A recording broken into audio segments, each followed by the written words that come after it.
सिद्धिप्रदायकाय गुरु ब्रह्मा गुरु विष्णु गुरुदेव महेश्वर गुरु साक्षाತ್ ಪರಬ್ರಹ್ಮ ತಸ್ಮೈ ಶ್ರೀ ಗುರುವೇ ನಮಃ. ನಮಸ್ಕಾರ. ನಾನು ನಿಮ್ಮ ಪಂಡಿತ್ ಲೋಕನಾಥ್ ಭಟ್ ಮಾಡುತ್ತಿರುವಂತಹ ನಮಸ್ಕಾರಗಳು. ಈ 2026ರ ಯುಗಾದಿಯ ಹಬ್ಬದಂದು ಶ್ರೀ ಪರಾಭವ ನಾಮ ಸಂವತ್ಸರ ದೊರಕಲಿದೆ. ಹಾಗೂ ಈ 2026ರ ಯುಗಾದಿ ಹಬ್ಬ ದಿನದಂದು ನಾನು ಮೀನ ರಾಶಿಯ ಭವಿಷ್ಯವನ್ನು ತಿಳಿಸಿಕೊಡ್ತಾ ಇದ್ದೇನೆ. ಈ ವಿಡಿಯೋ ನಿಮಗೆ ಇಷ್ಟವಾದಲ್ಲಿ ಈ ವಿಡಿಯೋಗೆ ಲೈಕ್ ಕೊಟ್ಟು ನಮ್ಮ ಒಂದು ಚಾನಲ್ ಆದ ರಾಯರ ಭವಿಷ್ಯಕ್ಕೆ ಸಬ್ಸ್ಕ್ರೈಬ್ ಅನ್ನೋದು ಮಾಡಿ. ಮೊದಲಿಗೆ ಗ್ರಹ ಸಂಚಾರದ ಬಗ್ಗೆ ನೋಡೋ ಹಾಗಿದ್ರೆ, ಶನಿದೇವನು ನಿಮ್ಮ ರಾಶಿಯಲ್ಲೇ ಸಂಚಾರ ಮಾಡ್ತಾ ಇರೋದ್ರಿಂದ ಸಡೆ ಸಾತಿಯ 2ನೇ ಪಾದ ಅಂತ ಹೇಳಿದ್ರೆ ಅದು ಜನ್ಮದಲ್ಲಿ ಶನಿ ಅಂತ ಹೇಳ್ತಾರೆ. ಇದನ್ನು ಮಾನಸಿಕವಾಗಿ ಹಾಗೂ ದೈಹಿಕವಾಗಿ ಹೆಚ್ಚನ್ನ ಶಿಸ್ತನ್ನಾಗಿ ಇಡುವಂತಹ ವಿಚಾರ.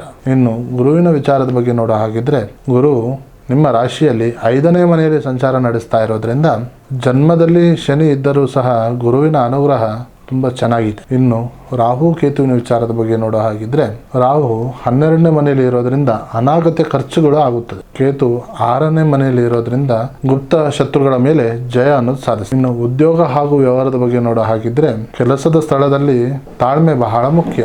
ಶನಿಯ ಪ್ರಭಾವದಿಂದ ಕೆಲಸದ ಒಂದು ಒತ್ತಡ ಹೆಚ್ಚಾಗಬಹುದು.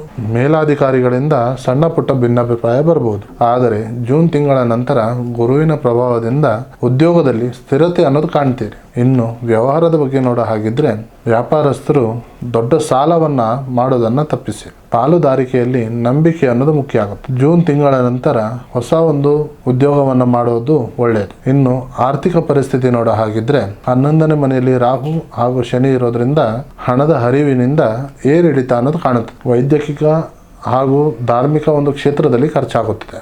ಜೂನ್ ನಂತರ ಅನಿರೀಕ್ಷಿತ ಧನಲಾಭ ಅನ್ನೋದು ಸಿಗುತ್ತದೆ. ಇನ್ನು ಶಿಕ್ಷಣದ ಬಗ್ಗೆ ನೋಡೋ ಹಾಗಿದ್ರೆ, ವಿದ್ಯಾರ್ಥಿಗಳಿಗೆ ಇದು ಸುವರ್ಣ ಕಾಲ ಅಂತ ಹೇಳ್ಬೋದು. ಗುರುವಿನ 5ನೇ ಮನೆಯ ಸಂಚಾರದಿಂದ ನಿಮ್ಮ ಒಂದು ಪ್ರಭಾವ ಹೆಚ್ಚಾಗುತ್ತದೆ. ಸ್ಪರ್ಧಾತ್ಮಕ ಒಂದು ಪರೀಕ್ಷೆಯಲ್ಲಿ ಮೀನ ರಾಶಿಯವರಿಗೆ ಉನ್ನತವಾದ ಸಾಧನೆ ಮಾಡುವಂತಹ ಯೋಗವಿದೆ. ಇನ್ನು ಕುಟುಂಬದ ವಿಚಾರದ ಬಗ್ಗೆ ನೋಡೋ ಹಾಗಿದ್ರೆ, ಕುಟುಂಬದಲ್ಲಿ ಜವಾಬ್ದಾರಿಗಳು ಜಾಸ್ತಿ ಆಗುತ್ತದೆ. ಸಂಗಾತಿಯ ಒಂದು ಆರೋಗ್ಯದ ಬಗ್ಗೆ ಗಮನ ಹರಿಸಿ. ಜೂನ್ ನಂತರ ಸಂತಾನ ಭಾಗ್ಯದ ವಾರ್ತೆ ಶುಭಾರಂಭ ಕೇಳುತ್ತೀರಿ. ಇನ್ನು ಪ್ರೀತಿ ಪ್ರೇಮದ ವಿಚಾರದ ಬಗ್ಗೆ ನೋಡೋ ಹಾಗಿದ್ರೆ, ಜೂನ್ ನಂತರ ಪ್ರೇಮಿಗಳಿಗೆ ಅತ್ಯಂತ ಸುಂದರವಾದ ಕ್ಷಣಗಳು ಇದೆ.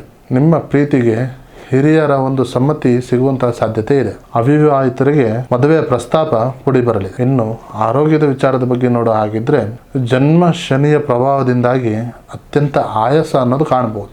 ದೈಹಿಕ ವ್ಯಾಯಾಮ ಹಾಗೂ ನಿಯಮಿತ ಆಹಾರವನ್ನು ಸೇವನೆ ಮಾಡೋದ್ರಿಂದ ನಿಮ್ಮ ಆರೋಗ್ಯವನ್ನು ಕಾಪಾಡಿಕೊಳ್ಳಿ. ಈ ರಾಶಿಯವರ ಒಂದು ಪರಿಹಾರದ ಮಾರ್ಗವನ್ನು ನೋಡೋ ಹಾಕಿದ್ರೆ, ಮೀನ ರಾಶಿಯವರು ಶ್ರೀ ಧರ್ಮಸ್ಥಳದ ಮಂಜುನಾಥನ ಕ್ಷೇತ್ರಕ್ಕೆ ಹೋಗಿ ಆ ದೇವರ ದರ್ಶನವನ್ನು ಮಾಡಿ. ಎಲ್ಲ ಆಗೋದಿಲ್ಲ ಅಂತ ಹೇಳಿದ್ರೆ, ಸಮೀಪದಲ್ಲಿ ಇರುವಂತಹ ಶಿವನ ದೇವಸ್ಥಾನಕ್ಕೆ ಹೋಗಿ ರುದ್ರಾಭಿಷೇಕವನ್ನು ಮಾಡಿಸಿ. ಶನಿವಾರದ ದಿನದಂದು ಶನಿ ದೇವರ ಒಂದು ದೇವಸ್ಥಾನಕ್ಕೆ ಹೋಗಿ ಎಳ್ಳೆಣ್ಣೆ ದೀಪವನ್ನು ಹಚ್ಚಿ ಹನುಮಾನ್ ಚಾಲಿಸವನ್ನು ಪಠಣೆಯನ್ನು ಮಾಡಿ. ಸೊ ಒಟ್ಟಾರೆಯಾಗಿ ಮೀನ ರಾಶಿಯವರಿಗೆ ಶ್ರೀ ಪರಾಭವ ನಾಮ ಸಂವತ್ಸರವು ನಿಮ್ಮನ್ನು ಆಧ್ಯಾತ್ಮಿಕವಾಗಿ ಗಟ್ಟಿಗೊಳಿಸುವಂಥ ವರ್ಷ. ನಿಮ್ಮ ಶನಿಯ ಪ್ರಭಾವದಿಂದಾಗಿ ಧರ್ಮದ ಹಾದಿಯಲ್ಲಿ ನಿಮ್ಮ ಜೀವನದ ಯಶಸ್ಸನ್ನು ಸಾಧಿಸಿ. ಎಲ್ಲರಿಗೂ ಯುಗಾದಿ ಹಬ್ಬದ ಹಾರ್ದಿಕ ಶುಭಾಶಯಗಳು. ಹಾಗೂ ನಿಮಗೆ ಏನಾದರೂ ಸಮಸ್ಯೆ ಇದ್ದಲ್ಲಿ ನೇರವಾಗಿ ಬಂದು ಭೇಟಿಯಾಗಿ ಅಥವಾ ಈ ಕೆಳಕಂಡ ನಂಬರಿಗೆ ಕರೆ ಮಾಡಿ. ನಮಸ್ಕಾರ.